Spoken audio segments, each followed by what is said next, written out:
दुर्जनासी सहारे. तो भगवान परमात्मा काय करतो तर आपल्या भक्तांना आपल्या जवळ करतो, त्यांचं रक्षण करतो आणि दुर्जनांचा नाश करतो. परित्राणाय साधना विनाशाय च दुष्कृतां. किंवा भक्ता राखे पायाशी दुर्जनासी सहारी. या पद्धतीनं मग असा असणारा भगवान परमात्मा बघा, जेव्हा जेव्हा या भूतलावरती अवतारित होतो तेव्हा तेव्हा तो दोघांकरता कार्य करतो. एक म्हणजे त्याचे भक्तगण, साधू सज्जन लोक, संतजन, आणि एक म्हणजे दुर्जन, एक म्हणजे दुष्ट लोक. मग आता या ठिकाणी भगवान परमात्मा प्रत्येक जीवाचा जर विचार करतो आणि या भूतलावरती अवतारित होताना या दोघांकरता होतो, तर आपल्या मनात सहज प्रश्न निर्माण होईल की ज्या अर्थी देव प्रत्येकाचा विचार करतो आणि या भूतलावरती सज्जन दुर्जनाकरता अवतारित होतो, याचा अर्थ आम्ही या दोन्हीमध्ये कुठेतरी असलो पाहिजे. बरोबर की नाही? या यादीत कुठेतरी असलो पाहिजे. परंतु जर विचार करायला गेलं, सज्जन दुर्जनाच्या यादीत जर विचार करायला गेलं तर पहा, अगदी उदाहरण देऊन सांगते. सज्जनाच्या यादीत कोण कोण येतं तर सज्जनाच्या यादीमध्ये हनुमंतराय येतात. बघा, हनुमंतराय येतात, राधा येते, उद्धव येतो, गोपिका येतात.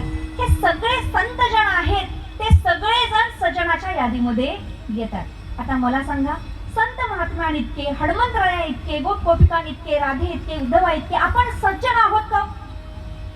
सज्जन आहोत का? नाही ना. याचा अर्थ आम्ही दुर्जन आहे का असा मनात प्रश्न येईल. तर असंही माझं म्हणणं नाही. कारण दुर्जनाच्या यादीमध्ये कोण कोण येतं माहितीये? दुर्जनाच्या यादीमध्ये कंस येतो, रावण येतो, मुष्टिक, चाणूर इत्यादी सगळे दैत मंडळी जे आहेत ते येतात दुर्जनाच्या यादीमध्ये. याचा अर्थ आम्ही सज्जनाच्याही यादीमध्ये येत नाही आणि दुर्जनाच्याही नाही. मग भगवान परमात्मा आमचा विचार कसा करतो? कारण या दोन्ही यादीत नाही. आणि भगवान परमात्मा या भूतला अवतारित व्हायचं झालं तर सज्जन आणि दुर्जना करता होतो. मग आमचा विचार कसा करतो? प्रत्येकाचा विचार करतो ना. मग आमचा विचार कसा करतो? तर तो भगवान परमात्मा कृपाळू आहे, दयाळू आहे. त्याने विचार केला की बाबा, जेव्हा जेव्हा मी अवतारित होतो ना तेव्हा तेव्हा माझं कार्य दोघांना करताय. कोणा करता? एक म्हणजे सज्जन आणि दुसरं म्हणजे दुर्जन. पण याच्या मध्ये काही वर्ग आहे, यांच्या करता मला काहीतरी करावं लागेल. मग मध्ये आहे त्यांच्या करता तो भगवान परमात्मा संत म्हणून या भूतलावरती अवतारित होतो.